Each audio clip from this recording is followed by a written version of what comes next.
All right, so hi, Susan. Thank you so much for joining us today. You're welcome, I and know thank that you and I know each other, but if you could kind of introduce yourself for people who don't know you and tell us why you're here. And I am Susan Arup. I live and work in Denver, Colorado. I am a disability activist and specialist for Atlantis, and was I've been living the disability movement professionally for about 30 years and personally my whole life. awesome. And can you tell me a little bit more about that, the personal and professional, kind of your background, what got you to Atlantis? Um, I, well, I started back in high school. I joined ADAPT, and I'm originally from Chicago. So in 1984, I was one of the few youth that joined ADAPT in Chicago. How old were you? 15. Awesome. And Can I ask, like, what sparked your interest to join ADAPT? because I was noticing I came from a real small town and we didn't have anybody with disabilities except me. I was the only person with a disability in my school. And my parents were pretty supportive, even though they still don't understand my disability. Sure. But I kind of paved my own way and just told them I was going to Chicago and got involved with the Center for Independent Living now. And my mentor told me about it because they had just started the Chicago chapter a year before. And then I started going to meetings and strategy meetings. And then, and my friend said, why don't you come to Denver for, these strategy meetings with ADAPT? And, well, because I had already been part of the bus protests and stuff. So the first time I went to Atlantis was in 86. Awesome. And I loved it. It was like awesome. It was like the Mecca. Mm-hmm.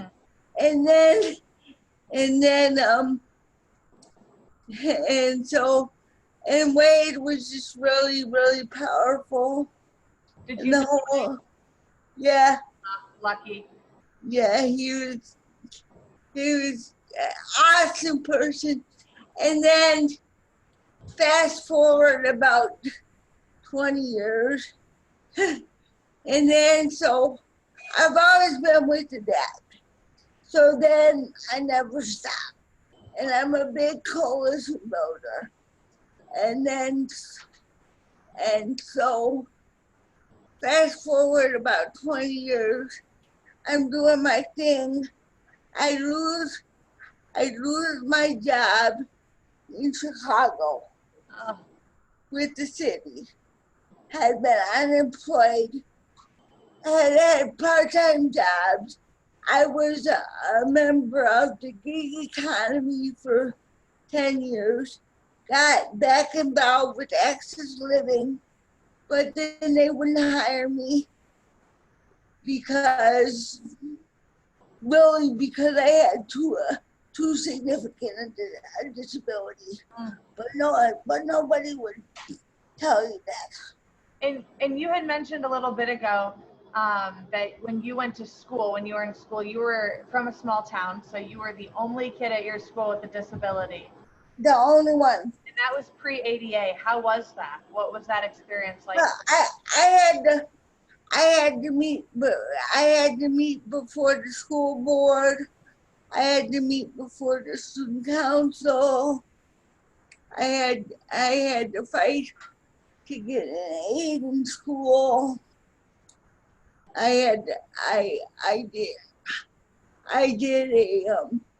cause the one thing in my favor was, see, for the first part of my school, I was bused to Joliet, and I was the first mainstream class. Cool. Back in like 73, 74. So then, but they said I was too smart. So my school district said, we're gonna let her come to her own, we're gonna let her come to her own school in her own town, because it's too much money. So I could still have all the services and stuff, because back then it fell under IDEA, because it was all education, so a different law.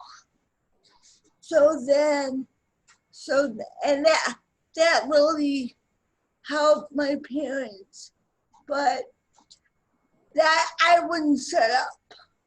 So the school got mad because I kept arguing with them all the time.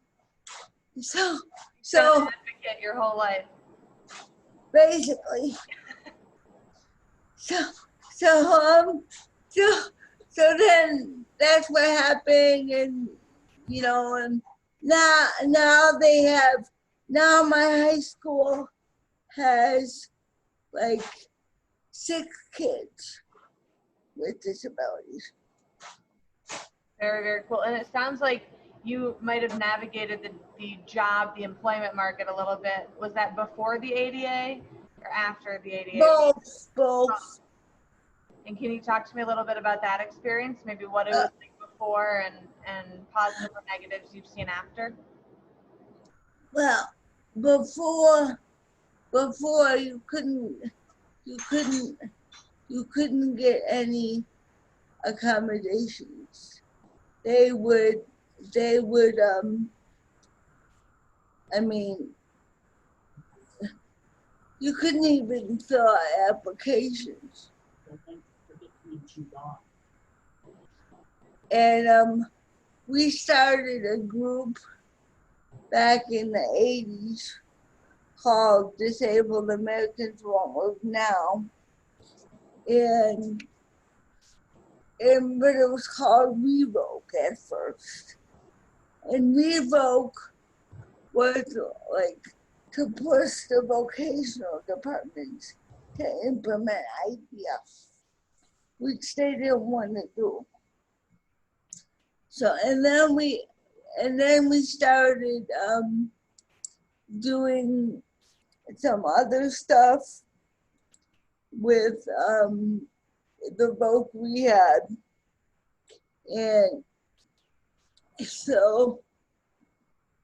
that was kind of hard, because the hardest thing was, though, you couldn't even fill out applications, because the spaces in the applications were so small that I couldn't write.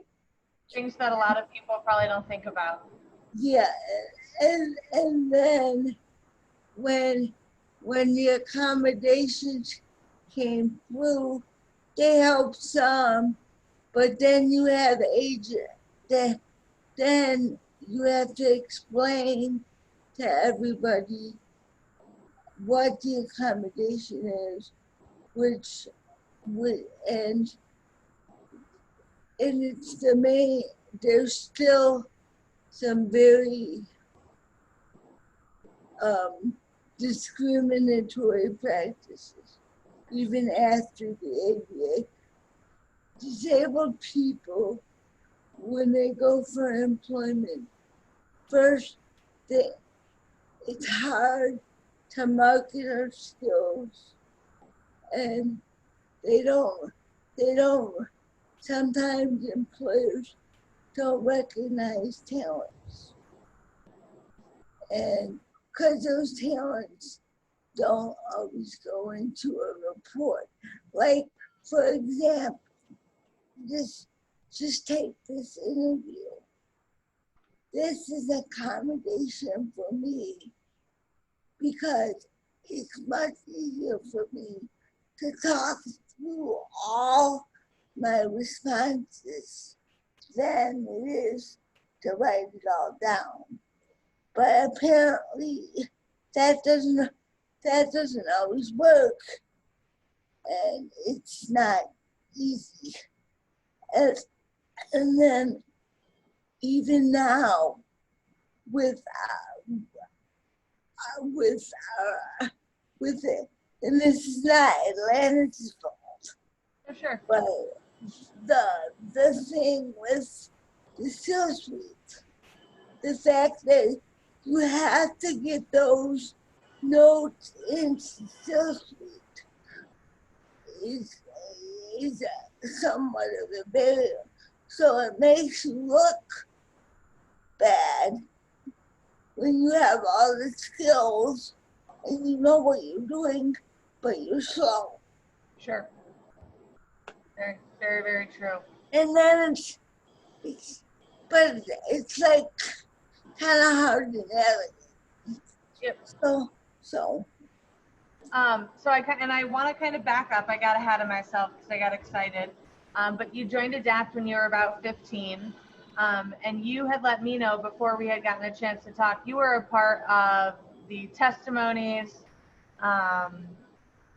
in front of the Senate. You were there for the Capitol crawl. You were involved in all of that. Can you kind of fill us people who didn't get to be there in on how it was, what it was like? Oh, it was so powerful. I felt empowered just being part of the whole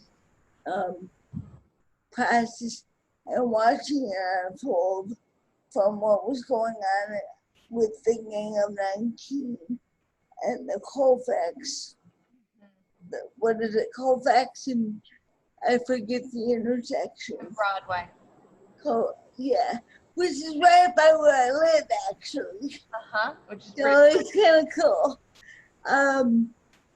But that whole thing, to see it culminate and to watch Jennifer, who was 8 at the time, crawl up the steps while I sat at the bottom. And her mom, I got to meet Jennifer's mom and her recently because she just published her book. Cool. But it was so powerful because that was one of the few times that we realized we were changing history. And the fact that you can be a voice for other people who were not there, and then you're paving the way for the rest of society. Yep. So, and just to be a part of that is powerful. But it was also demeaning because you had all those capital steps, and here I am at the bottom, not able to go up the steps. Yeah. Not able to access an area that you pay taxes. Yeah. Damn, damn, damn. Well, I'm very jealous. I wish I could have been there. I was just being born when the ADA was being passed, so I'm always envious of people who got to be there. What would you say? What is the biggest impact that the ADA has had on your life? How has your life changed, like the most? Like the first thing that comes to mind. Probably my access to community services. Interesting. Can you tell me a little more about that? Um, and because it helps to increase the the the things in the community. We still have a long way to go. The public accommodations are much better. That's been helpful. You know, you now can go to plays and I love to perform. Um, it's easier to Have you get. gotten involved with family at all since you've been in Denver? No, The acting troupe you said you love to perform. yeah. It is a group of individuals with cross disabilities that do musical and play performances. Um, and Do, they're really good. do they have classes or I how? think they do like classes, and then you can also audition for a part in the actual player musical. It's really, really cool. I'll hook you up when you're back in town. Okay. Um, but but and then employment has been helpful, but we still have a long way to go there too. Yeah, awesome. Let's see. What has been the biggest obstacle or challenge that you've had to overcome in your life, maybe due to your disability or because of your disability? I would say that my desire to live in the community, because that's I'm because I have a significant disability that is purely physical, not but all four limbs are affected. And when you need personal assistance, they think that your life ends because you can't take yourself to the bathroom. Hmm. And it's not that way. And I'm at constant risk of going into a nursing home. And that drives me insane. But it also motivates me to make sure I don't do that.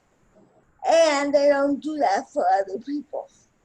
Yeah. So, so, because it's a big deal. What has been your experience accessing housing with a disability post ADA? Has that been hard, easy, easier? Easy. Well, it's a different, again, it's a different law, Sure. but, but it's been okay. I've had support of my family, but I had to sue, I had to sue my condo in Chicago to put in an automatic door. So Access Living and I did a lawsuit to put in an automated door because it was a common area. There was the main door into the apartment, and they didn't want to do it. So the only way they did it was when I sued the condo. Well, that pissed off my family. So I told So when I told them I was moving to Denver, they sold the house. Wow. Did it's fascinating, and we see it all the time, but that they would rather go to court than just put in an automated door. I know, and it took 3 years. And yeah, I lived in my house for, this is not funny, but it's funny.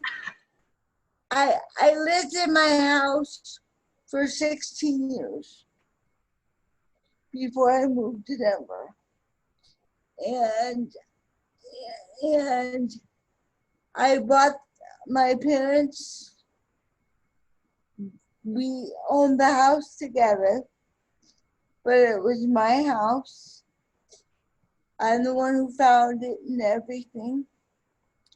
And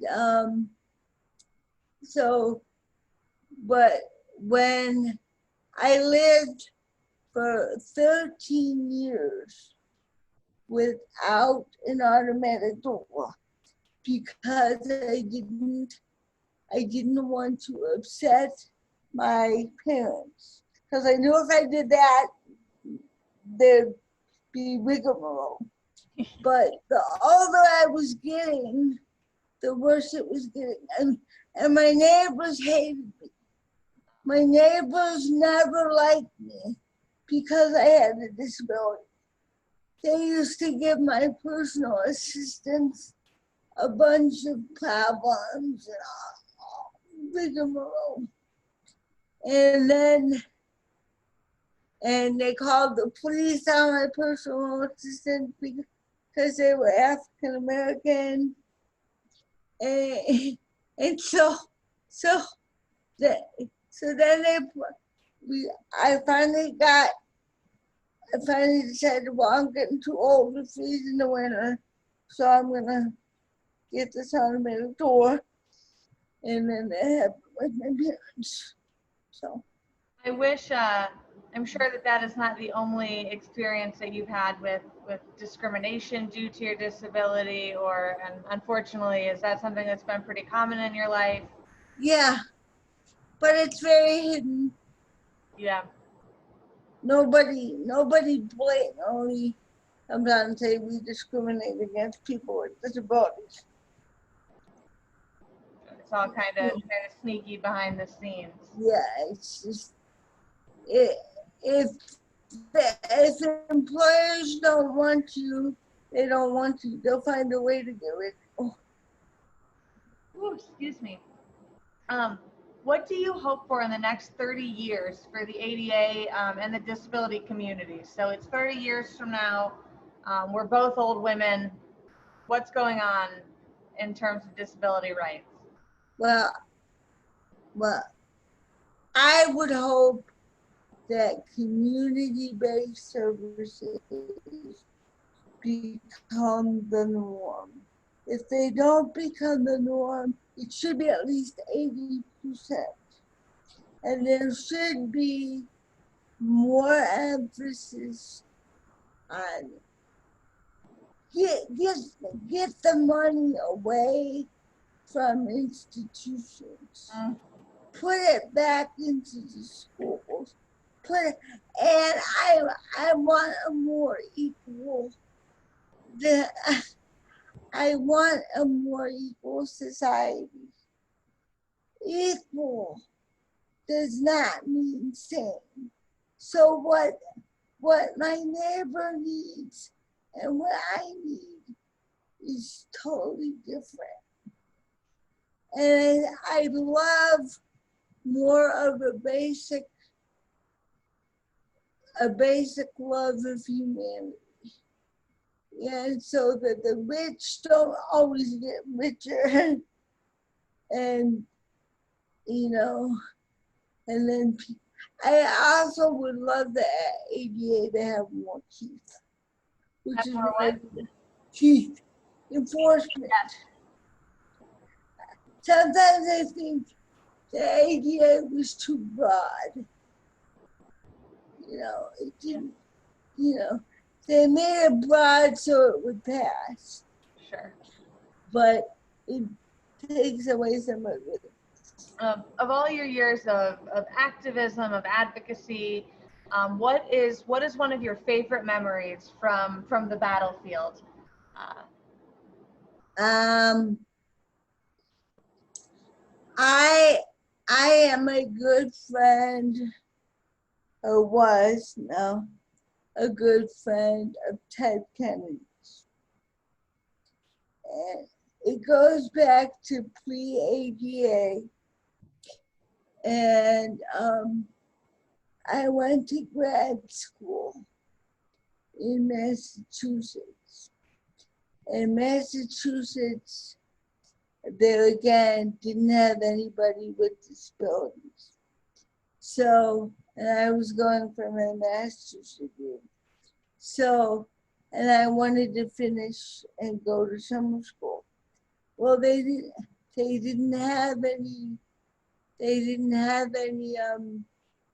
summer school. So I lobbied and went over to Ted Kennedy's office and told him about my school. And he said, I'll help you with your school, and we'll meet about your school. Incredible. If you can help me with this ADA language as a young person going on. And why is your school not accessible and everything? So I said, yeah. And then he said, and I heard about you doing the busting. So I guess my name had come up. Cool. So Ted Kennedy's an old friend of yours. Yeah. Lucky. And I only have one more question, and anything else that you want to share or that you want people to know, we're happy to hear. But my last question for you is, what would you like people who don't know much about the ADA or people who don't know much about people with disabilities in general, what would you like them to know? We're an awesome group. An awesome group, yeah. Yeah, and we're very committed. And we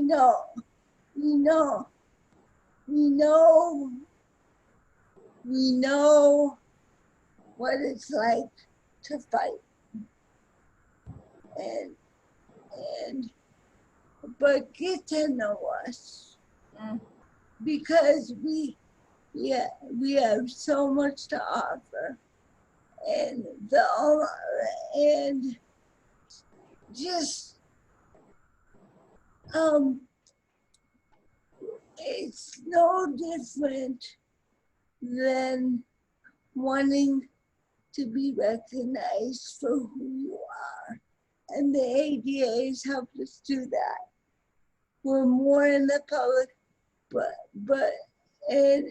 and the ADA, it is our civil rights law. And it's important. And people with disabilities should not be afraid to look at the law, learn about it, and use it, because that's what it was there for. And we are our enforcement. So if there is a problem, then you need to make a complaint, because the more people you can have to back you up, the better off you're gonna be. So. Awesome. Well, Susan, thank you for taking time. Is there anything else that you want to share? Any stories, anything I didn't touch on? I would just like to say that it's a long struggle, and a lot of these issues, people aren't talking about them. But a lot of our issues are the same, not the same, but people with disabilities deal with police brutality. people with disabilities deal with racism. And we're the largest unknown minority. We are not the bottom of the barrel. We are underneath the barrel. And we need to change that for folks that are stuck, you know, and it's just,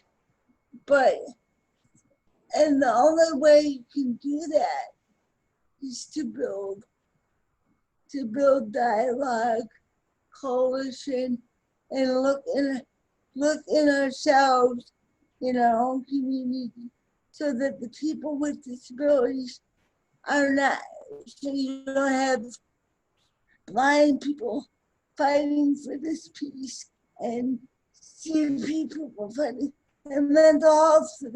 It all matters, and we all have to come together, because if we don't, they're gonna totally ignore us. Oh, couldn't say it better. I'm going to campaign for you when you run for public office someday. No, I've done too many. You find out too much about the government to want to be in it. No. Well, Susan, thank you for your time. I'm happy that we finally got to connect. And I appreciate it's good to see you. And I will be back. I'll be back home on the 10th. Oh, cool. And then I come back into the office on like the 20th.